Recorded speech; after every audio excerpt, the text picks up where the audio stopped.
Hello everyone, I'm Sophie and I'm currently at Kechara Forest Retreat, Bentong, Malaysia.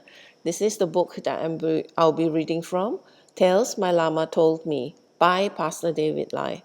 The stories are told by our Guru, His Eminence, the 25th Sam Tuku Rinpoche. Today I'm on the finishing part of the epilogue of the book and it's on page 231. So let me share a picture with you first. And this is Kechara Forest Retreat. Okay, page 231.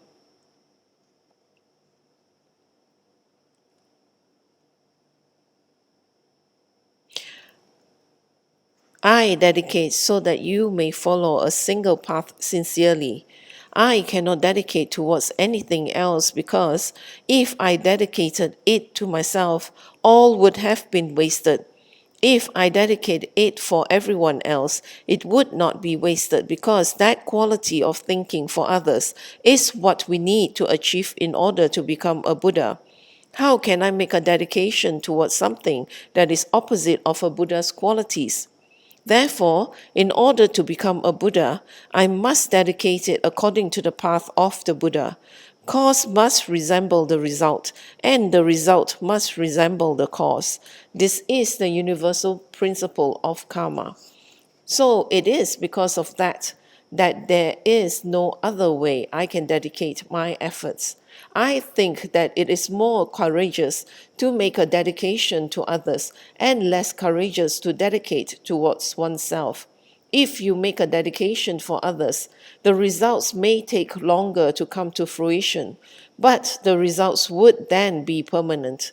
When you dedicate the effort and merits to yourself, results may come quickly, but they are not permanent and things get taken away easily. Don't we want results that are permanent? Please find time to do your spiritual commitments like your sadhana. Please offer up your time for the Dharma, and those of you who have the honor to receive tantric initiations, do your long sadhanas, hold your commitments and fulfill your commitments to Chok. Don't make it a joke, and don't switch your practices back and forth. Please don't switch gurus and practices like the way you switch your menu. If you already have a Lama, please be loyal to him. I am not referring to myself, although indirectly it may look like that. Please follow your Lama and have faith in your Lama, no matter how your Lama manifests, by thinking that it is for a higher purpose. Please support the monks, nuns, and Sangha because they are studying and holding their vows. These are beautiful men and women who dedicate their lives to the Dharma. You can also support the Dharma by printing Dharma books and supporting your Dharma center. Please support Dharma people and people with positions within the center, such as committee members and workers.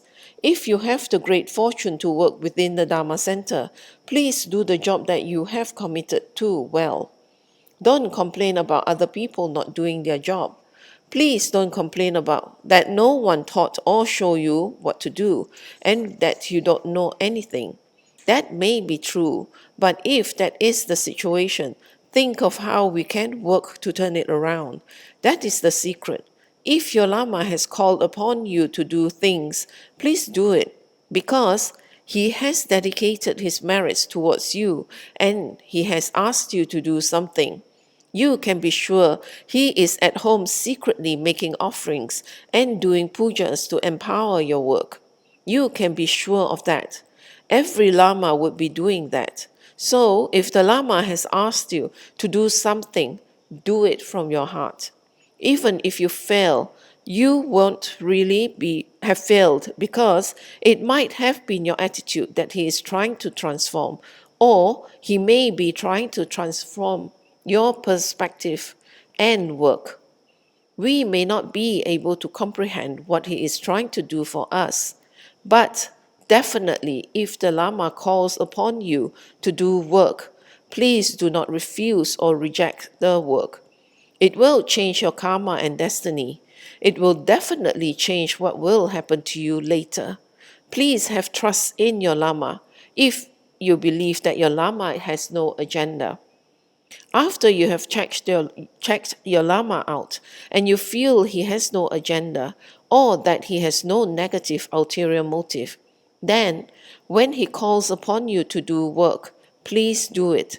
I'm not talking about myself.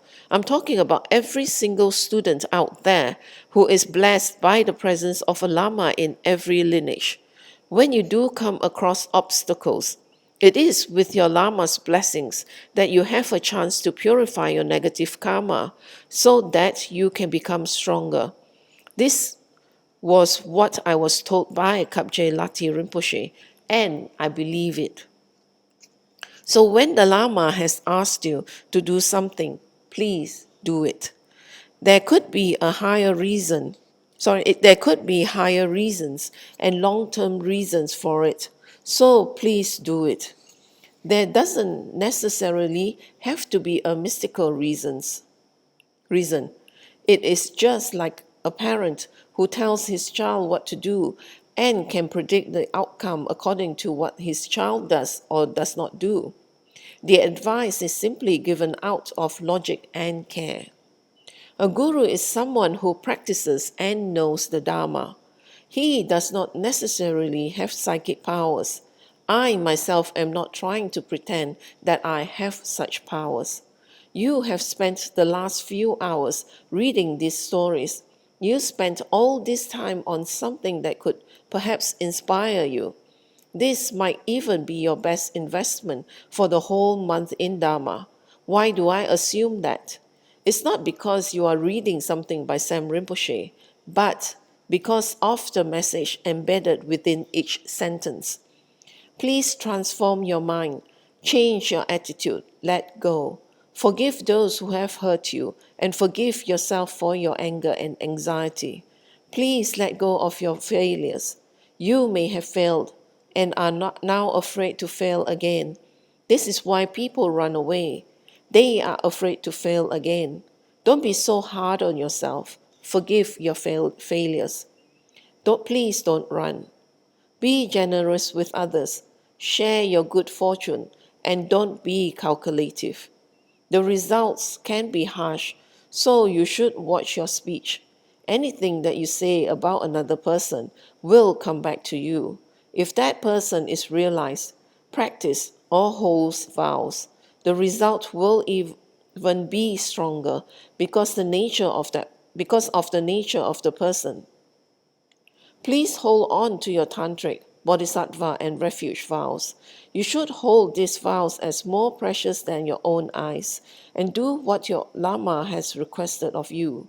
Do what he asks of you, not just when he is watching you or when other people are watching. Do it when you yourself are watching. Then you will find meaning and purpose in life. And that is the end of the book. This. So as Rinpoche has mentioned, that sometimes the guru will set tasks for us to do, and we should really do it, wholeheartedly, because even though if our mind is resistant, that means we think that we can't do it or it's impossible. But the thing is, a guru never ever will set a task that is beyond you. So it is actually basically ourself who set the limits of what we can or what we cannot do. So it's like when you actually complete that task, then you realize that, oh, actually it was in me that I'm able to do it. Because while I was serving Rinpoche had asked me to do quite a lot of things, and especially learning social medias and all that, which previously I had not much interest in. And so from there, I've learned a lot of things to do, like even doing these videos. I'm able to actually handle it too. And also, there's a lot of things that Rinpoche has said. And what during my time of cooking for Rinpoche as well, he would ask for particular, always for us to come up with new recipes so that we expand and not always be, in our safety zone. So sometimes the food may turn out funny, but at least we tried. And Rinpoche is always very happy, when you put in your sincere effort. And that's because it shows that we are willing to, first of all, put the faith in our own guru, and also that for us, that we are open up for learning and to accept, when the failure comes, and to overcome that by doing, doing it again. So this is like, something that we need to train up. So, after that training, and when you go out, because we are in Kachara Forest Retreat, we are serving the guru most of the time, so we don't go out that often. But sometimes, during when I take time off and I do go out, and then, you realize that a lot of people out there, they set their limitation. Like if you request for something and it's not available, then they just stop there. That's it. They don't like go beyond and think of ways to, help you get it, or come up with an alternative or something like that. And that is what Rinpoche has trained us to do, to have an open mind and to always look for alternatives, which means that we are not stagnant and we are constantly, able to go beyond. So thank you very much for sharing your time with me when I've, all the stories, the interesting stories that Rinpoche has related in this book. Rinpoche's life in the monasteries, Rinpoche's, all of it are teachings from Rinpoche.